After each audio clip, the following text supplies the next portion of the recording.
দেশের সরকার জাতিগত জাত গণনা তারা সিদ্ধান্ত নিতে বাধ্য হয়েছে। জাতিগত জাত গণনা বর্তমান ভারতবর্ষে এটা অত্যন্ত গুরুত্বপূর্ণ একটা প্রয়োজনীয় পদক্ষেপ।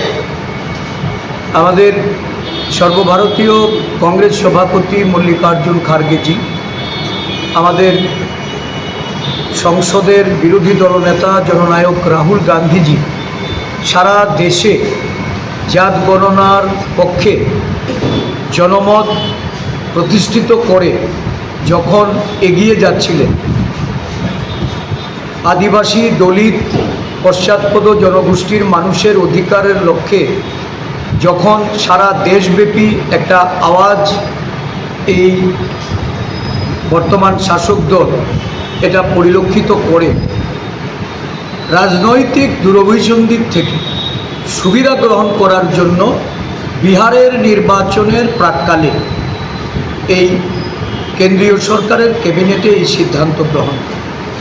আমরা বারংবার এই জাতিগত জাত গণনার বিষয়ে একটা টাইম লাইন ফ্রেম করে অবিলম্বে যেন এই কাজটি সম্পন্ন করা হয়, তার জন্য আমাদের জাতীয় কংগ্রেসের পক্ষ থেকে আমরা দাবি জানিয়ে আসছি।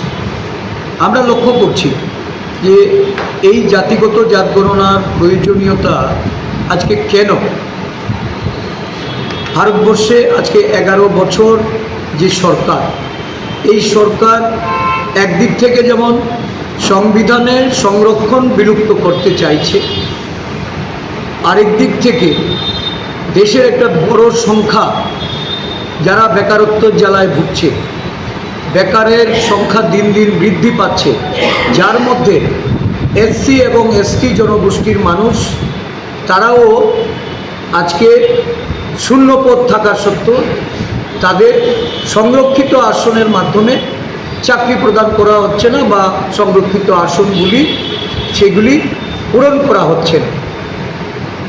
বিভিন্ন রাষ্ট্রায়ত্ত সংস্থা থেকে শুরু করে সরকারি চাকরির ক্ষেত্রে এই সরকার আউটসোর্সিংয়ের মাধ্যমে চুক্তিবদ্ধ কর্মচারী তারা নিয়োগ করছে। এই চুক্তিবদ্ধ কর্মচারী নিয়োগ করার ক্ষেত্রে যেমন সংরক্ষণের লঙ্ঘন করা হচ্ছে এবং এই দেশের যারা বেকাররা তাদের ন্যূনতম যে সুবিধাগুলি, তাদের প্রমোশনের ক্ষেত্রে, তাদের জিপিএফের ক্ষেত্রে, পেনশনের ক্ষেত্রে সমস্ত কিছু থেকে বঞ্চনা করা হচ্ছে। জনগণনা না হওয়ায় প্রকৃত জনসংখ্যা এটা উঠে আসছে না। ইচ্ছাকৃতভাবে এই জাত জনগণনা এটাকে পিছিয়ে দেওয়ার একটা ষড়যন্ত্র আজও কেন্দ্রীয় সরকার করে যাচ্ছে। শুধুমাত্র বিহারের ভোটে বৈতরণী পার হওয়ার জন্য ঘোষণা করা হয়েছে। আমরা চাইছি যে অবিলম্বে এই কাজটা শুরু করতে এবং শূন্য পদে সংরক্ষণ মেনে এসসি জনগোষ্ঠীর মানুষের তাদের সংরক্ষিত আসনগুলি অবিলম্বে আমাদের রাজ্যেও যেন পূরণ করা হয় এবং কাস্ট ভিত্তিক এই যে বাজেট বরাদ্দ আমাদের রাজ্যে আমরা আইন করার কথা বারে বারে বলেছি।